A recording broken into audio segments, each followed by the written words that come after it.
not leave it up to a field goal and give the other team a chance. Yeah, as we said, they control their own destiny now. He'll buy some time right. This is caught. It's Boyd. And he'll be tackled right on the chalk of the 45.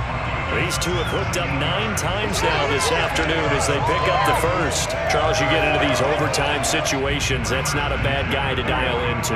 Well, when you have to have plays, especially in a spot as you just described, we're in OT, you've got to go to the guys you can trust and you know are going to make the plays. What they say, it's not the X's and the O's, it's the Jimmies and the Joes. And he's got this down to the 35. 19 yards there on the catch and run. So in Jacksonville territory now. Here's a 1st and 10 at the 35-yard line. Burrow going to give this to Mixon. And they'll get 8 out of this before being stopped at the 28.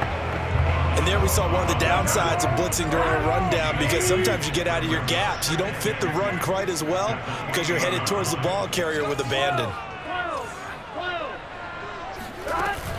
Back to Mixon on 2nd down. And for one of the few times here today, this run's not going to go anywhere.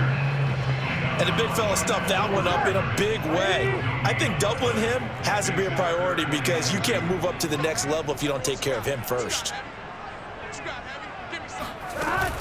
They give to Mixon to try to pick it up. And he's going to be taken down here still a couple yards short of the first. He needed 2, he got 1, and that's going to leave him with 4th down at a yard.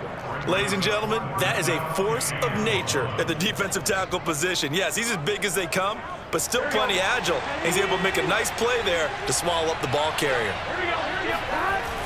Giving to the big tight end on 4th. A gigantic call there in overtime, but it pays off with a 1st down. I love those plays. 4th and 1. That's who wants it more, this time the offense. Yeah, there's a lot of hooting and hollering in there, right? A lot of contact and a lot of collisions as they try and find some space. Who's going to drop their hips, gain leverage, and move the other side backwards? We saw it there for the offense getting it done. 156 yards rushing for him now as he is just trying to will his guys to an overtime victory. And he continues to pile up the yardage. That puts him over $150 now. And this defense has really had its problems trying to keep him contained.